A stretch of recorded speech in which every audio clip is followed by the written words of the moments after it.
All right, so hey guys, welcome to the Renaissance Man Workshop Studio.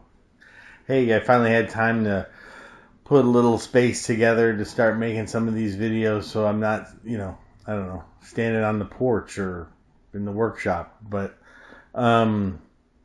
there's been quite a few videos that I've made over the years that have still not been published that are about security cameras. And I want to start that series about the cameras.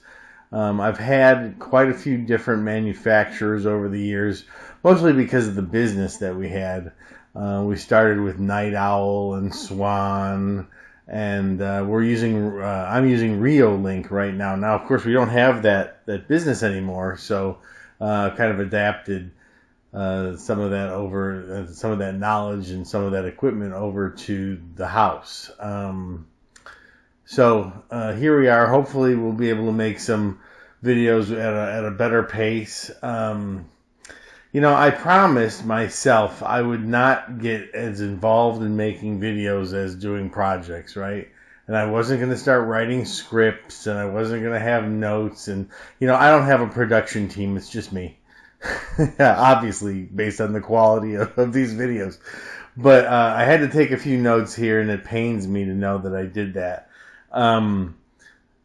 So bear with me as I try to make sure I get everything included here. This is actually take 3 for this video. Through a comedy of errors, I have either forgotten to turn on the recorder or forgotten to turn on the camera recording, and so it's a mess.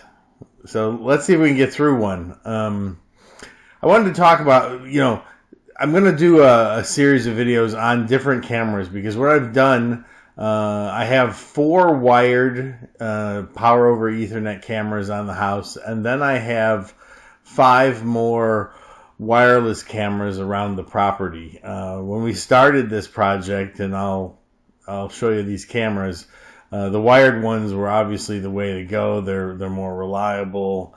They definitely, I wouldn't say they always work, but they, as long as there's power, they should be working, right? Versus a wireless connection and a solar panel charging a battery, etc., etc. And we'll go through the pluses and cons on all of those. But before we can even get to that, we have to talk about, once I decided I wanted some cameras that were off the house and I wasn't going to be running, Cat 5 or Cat 6 cable out into the yard. I wasn't going to be burying conduit and all that. The obvious choice was to go wireless, right? So when you have wireless cameras, you have 2 options. You have the LTE/cellular option, which could be more expensive on a monthly basis, because you're running a SIM card from one of the carriers, or Wi-Fi. Wi-Fi is a little bit limited in its range, and sometimes can be a problem. My property is an acre, and so basically that's, if it was perfectly square, which it's not, it's like 245 feet by 245 feet, but it's somewhere approximately that size. And I wanted to put some cameras around the fence, sort of the perimeter, so that I could keep an eye, kind of outside. We actually started this back in November, but it's now April, and the dogs were sort of getting into it with coyotes on the outside of our fence line. Now, they weren't close enough to interact because of the fence, but I certainly didn't want them to get that close. But anything I could do to scare away coyotes, which unfortunately the ones around here are not scared of humans. So it was a little scary trying to shoo some of them away because they didn't care. But luckily, after I put everything up, they haven't been back. So besides the first few images that I got of them, we don't have them anymore, at least not for now. So maybe next year. I don't think they migrate like, birds or anything like that, but maybe they've moved on to other food sources now that the winter is over here in Texas. So for the Wi-Fi, the connection obviously runs off of your wireless router for your cameras. You can actually direct connect the wireless cameras back to the sort of base station that Reolink provides, and I'll show you what that looks like. I think, I forget what it's called actually off the top of my head. Of course I have notes, but I don't have that. It's called like Reolink Home or something like that. But it's not an NVR in the sense of like the wired type, where I have an NVR centrally located in the house and all the power over Ethernet cables come back to the house, or sorry, come back to that NVR and go out to the cameras. So you can wirelessly connect to the sort of interface, wireless interface box if you want to, or you can use your home network. So at the time when I started this, and now even currently, we have 3 internet connections, 3 different providers, and that's not because I'm bragging or rich, but because I've worked from home for the past 12 years, and working from home, you cannot have outages. And I hate to say it, the cable company here, who I've had for 20 years, they go down every day. Now, they may go down every day for just 30 seconds or 30 minutes, but if that's in the middle of your sales call with a potential customer, that's sort of a bad thing. So I've had to have multiple connections to make sure I can remain redundant. So in addition to cable, I have a direct fiber connection to one of the other large telcos. And then from a third large telco, I'm running a 5G home wireless hotspot. The advantage of the hotspot is that when the power's out, it still works. So we run the house on UPS and then generator. And so my computers, the internet, the televisions, they can all still, well, stream, the TV stream, and work. And so we can still watch the news and see what's going on with whatever storms are coming through town and affecting power, and, you know, get ahead of any tornadoes or anything if we or hail if we have to. So anyway, long story short, you know, each one of those providers comes with sort of a what we used to call a cable modem back in the old days, right? But it basically has a wireless router hotspot built into it. So for my primary fiber connection, I actually have a gaming router set up that does quite well. It has pretty good range, and it was quite a few dollars. However, it's still not strong enough to cover the entire property. So, and then of course the other devices aren't even close to as good as that router, right? The one from the cable company, you know, barely makes it through the house, much less outside. So what I had to do is, when I was putting up the last wired camera, the last power over Ethernet wired camera to the NVR, I ran a second cable, and that second cable is actually just providing power over Ethernet. It's got an adapter on the end, and basically I'm just sending power to an antenna that I have. This antenna right here, it's called a WavLink AX3000 Wi-Fi 6 outdoor access point. Real easy to set up. I'll show you. I'll post in the comments all the links for how I did it with the mounting post, how I made the bracket, etc., and where I put this. It's actually just above my first floor gutter line, but it's getting great coverage right now. You know, I thought when I bought it, like, gosh, well, I have to go up on top of the roof and maybe put it on the chimney of the house. It does have a ground, place to put a ground wire, so it is fully grounded.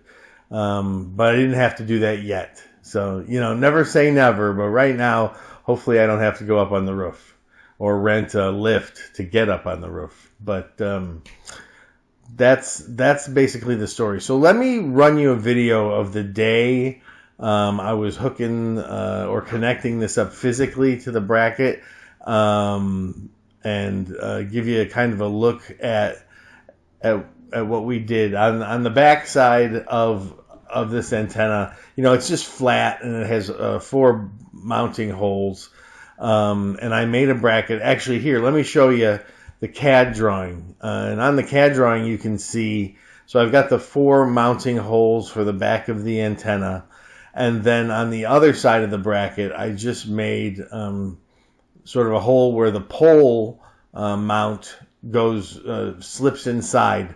And that's a friction mount that's pretty tight. There's very little tolerance there. I believe I've got like 0.5 millimeter of tolerance, and it's on there pretty tight, so no need for like a secondary screw or any type of lock or glue or anything like that. It's been up there for now 6 months, so it's really been a good piece. But anyway, let me roll that video that I made months and months ago, just so you can see how that sort of went together, and then we'll take a look at the rest of this.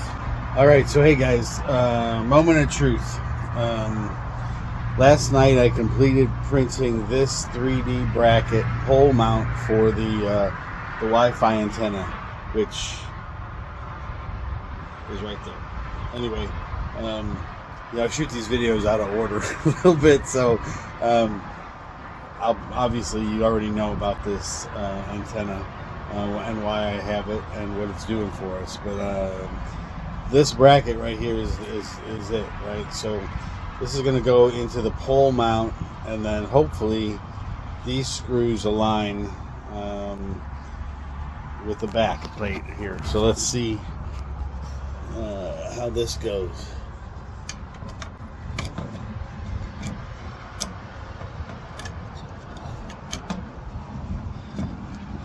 Oh yeah, that's money right there. Almost like I know what I'm doing. Anyway, moving on.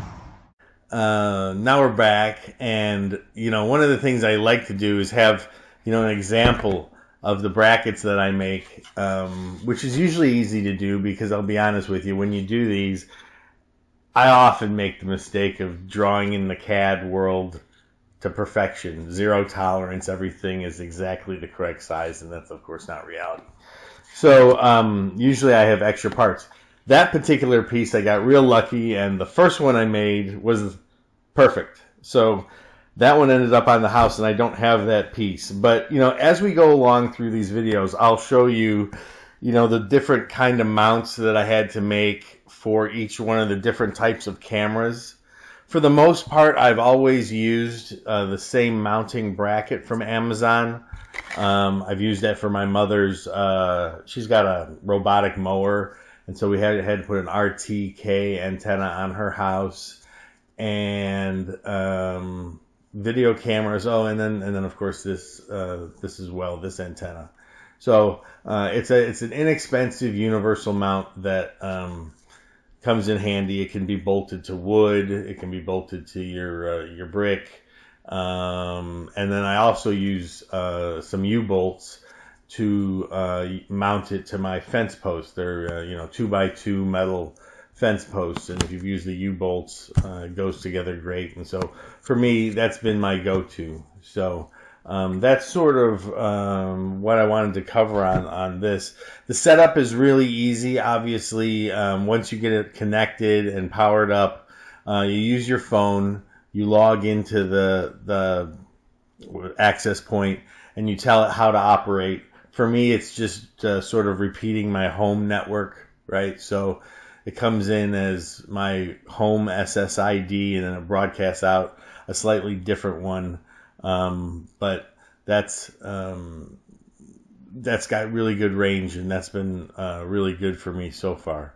I think that's all of the things I wanted to cover. Hopefully this video wasn't too long. We'll get into a little bit more of each one of the cameras, the features of each. Some are better than others at certain aspects.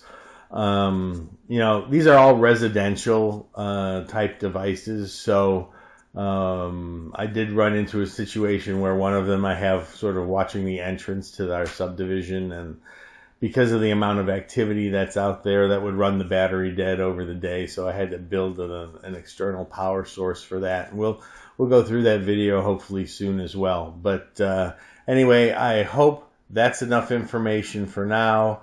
And I will see you on the next one.